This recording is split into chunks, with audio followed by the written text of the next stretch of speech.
बातमी परळीमधून आहे। परळीतील शिवराज दिवटे मारहाण प्रकरणाचा एक नवा व्हिडिओ समोर आलाय। समाधान मुंडे टोळीकडनं शिवराजला अमानुष पद्धतीने मारहाण केली गेली। हरिनाम सप्ताहात झालेल्या भांडणाच्या रागातनं शिवराज दिवटेला मारहाण झालेली। दरम्यान शिवराजला संतोष देशमुखांसारखीच मारहाण झाल्याचं संतोष यांचे बंधू धनंजय देशमुखांनी म्हटलंय। बीडमधलं परळी म्हणजे दहशतीचा अड्डा झालाय। शिवराज दिवटेला मारहाण करणारी मुलं अतिशय छोट्या वयाची होती, तर काही 18 वर्षांच्या आसपास होती असा आरोप अंजली दमानी यांनी केलाय। जसं ऑपरेशन सिंदूर सीमेवर राबवलं तसंच महाराष्ट्रातील बीडमध्ये सुद्धा ऑपरेशन करण्याची गरज आहे असंही त्यांनी मत व्यक्त केलंय। ॲडव्होकेट गुणरत्न सदावर्तेंच्या विरोधात गुन्हा दाखल करण्याची मागणी जालन्यातल्या सकल मराठा समाजाच्या वतीनं केली जाते। जालना दौऱ्यावरती असताना सदावर्तेंनी मराठा आंदोलक मनोज जरांगेंबद्दल वादग्रस्त विधान केलं होतं। याचाच निषेध करत चंदनझिरा पोलीस स्थानकात सदावर्तेंच्या विरोधात तक्रार दाखल झाली आहे। पुण्यामध्ये वरिष्ठ पोलीस निरीक्षकांवरती गुन्हा दाखल करण्यात आलाय।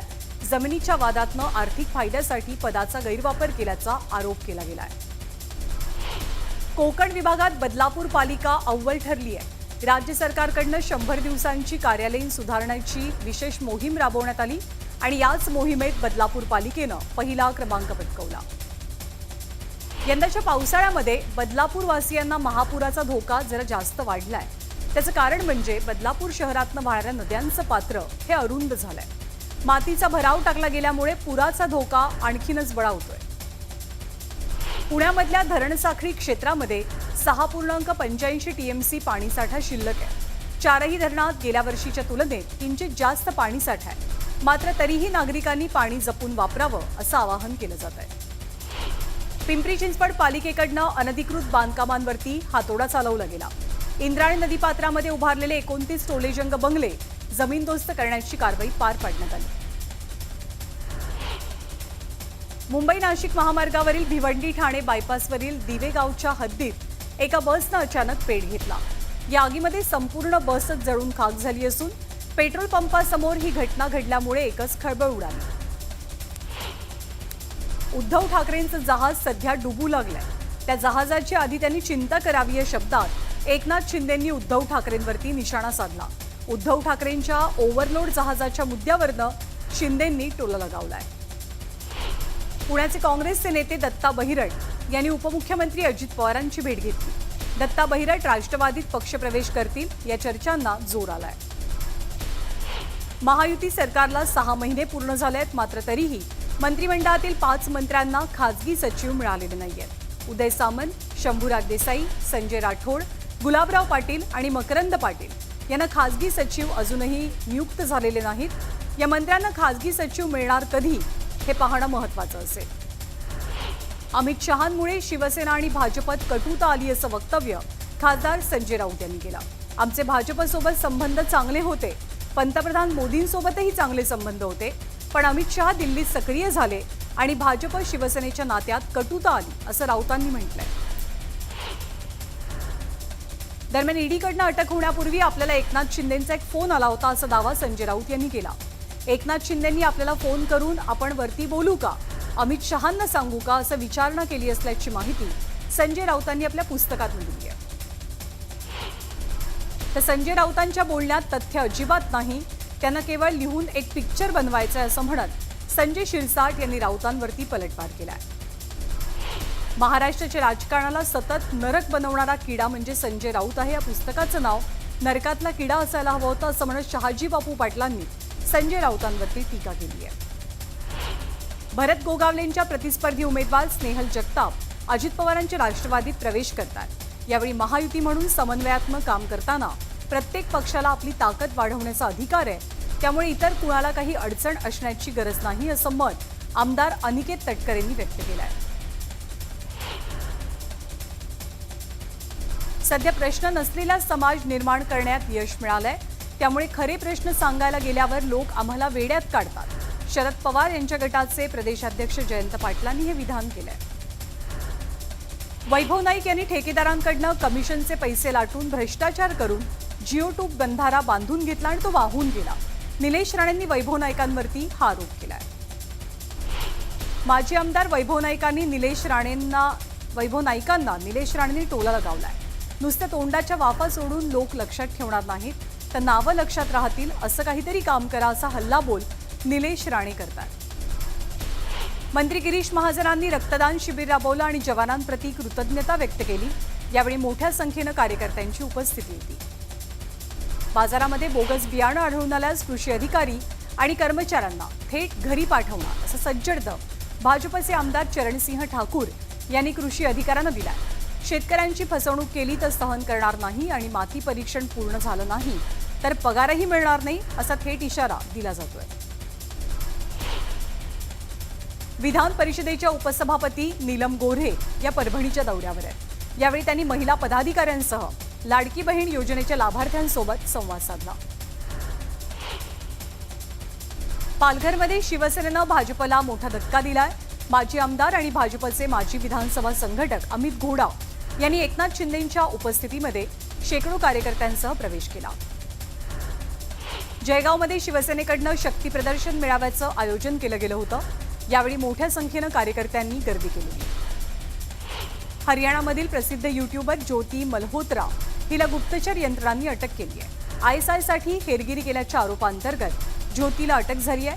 देशविरोधी कृत्य आणि पाकिस्तानची गुप्तहेर संस्था ISI साठी हेरगिरी केल्याचा आरोप ज्योतीवरती आहे। जम्मू काश्मीर पोलिसांनी दहशतवाद्यांच्या विरोधात कॅच अँड हंट हे ऑपरेशन सुरू केलंय। सुरक्षा दलांनी सीमा आणि आसपासच्या भागात शोध मोहीम सुरू केली आहे। कठुआ जिल्ह्यातही सुरक्षा दल सतर्क झालेलं असून सीमा आणि आसपासच्या परिसरात बारकाईनं शोध घेतला जातोय।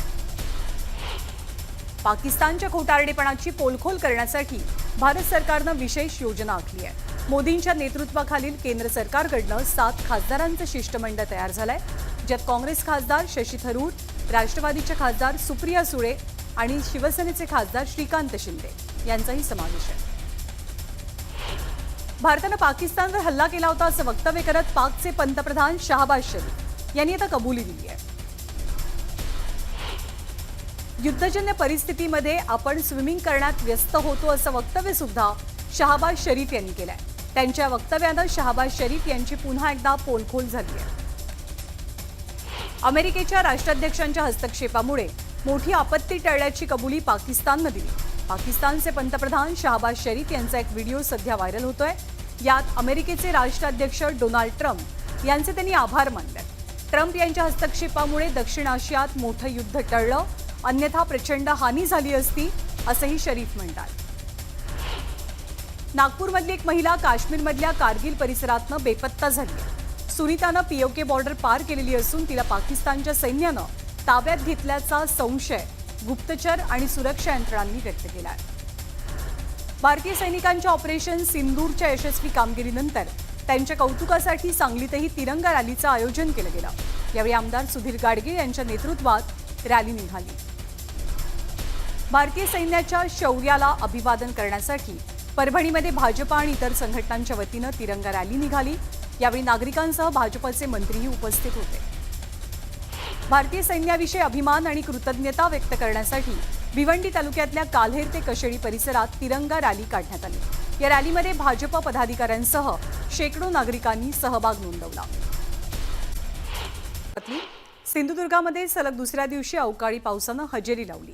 देवगड, कणकवली, वैभववाडी या परिसरात झालेल्या पावसामुळे आंबा आणि काजूचं मात्र मोठं नुकसान होण्याची शक्यता आहे।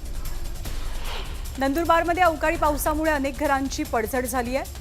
शहरातील बंधारहट्टी, चिचपाटा, बिलाटी, जळका बाजार, आंबेडकर चौक आणि मच्छी बाजार परिसरात अवकाळी पावसानं मोठं नुकसान केलंय। जळगाव जिल्ह्यातील 709 गावांमधल्या 16,548 शेतकऱ्यांनी अवकाळी पावसाचा त्यांना फटका बसलाय। दरम्यान 10,267 हेक्टर क्षेत्रावरच्या पिकांचं नुकसान झाल्याचा अहवाल समोर आलाय। या सर्वाधिक फटका केळी पिकांना बसतोय। नाशिक जिल्ह्यात अवकाळी पावसानं जोरदार हजेरी लावली। यामुळे शेती पिकांसह फळबागांचं नुकसान झालंय। दरम्यान शेतकरी वर्ग या नुकसानामुळे चिंतेत सापडलाय। जळगावच्या चोपड्यामध्ये काल झालेल्या वादळी वाऱ्यानं भिंत कोसळून एकाचा मृत्यू तर एक जण जखमी झाला। दरम्यान आमदार चंद्रकांत सोनवणेंनी जखमी व्यक्तीची विचारपूस करत घटनेचा आढावा घेतला। जळगावच्या चोपडा तालुक्यात कापूस लागवड सुरू आहे, मात्र अवकाळी पावसामुळे कापूस लागवड करताना काही अडचणी येतात। त्यामुळे 15 मे पासून कापूस बियाणं विक्रीला परवानगी देण्यात आली आहे। सोलापूरकडनं बीडकडे येणाऱ्या एसटी बसमध्ये महिलांची छेड काढली गेली। संबंधित महिलांनी नातेवाईकांना फोनवरून याची माहिती दिल्यावर बार्शी नाका परिसरात बस दाखल होताच नातेवाईकांनी बसवर दगडफेक केली। सोलापुरातील सिद्धेश्वर तलावातले मासे आणि कासवांचा अचानक मृत्यू होत असल्याचं समोर आलंय। त्यामुळे जलतज्ञ राजेंद्र सिंग राणा यांच्याकडनं सिद्धेश्वर तलावाची पाहणी करण्यात आली। बुलढाण्याच्या खामगावमध्ये नवसंकल्प ग्रुपनं मोठ्या विहिरींची साफसफाई केली आहे। विहिरींची साफसफाई केल्यामुळे पाणी साठवण्यात मदत होणार आहे। जळगाव बसस्थानक परिसरात वाहतूक कोंडीची समस्या निर्माण झाली आहे। यामुळे वाहनधारकांना नाहक त्रास सहन करावा लागतोय। तातडीनं उपाययोजना करण्याची मागणी वाहनधारकांकडून जोर धरते आहे। लातूरच्या नारायण ई टेक्नो स्कूल विरोधात मनसेनं खळखट्याक आंदोलन केलंय। मान्यता नसतानाही शाळा सुरू असल्यानं कार्यकर्त्यांनी ही तोडफोड केली।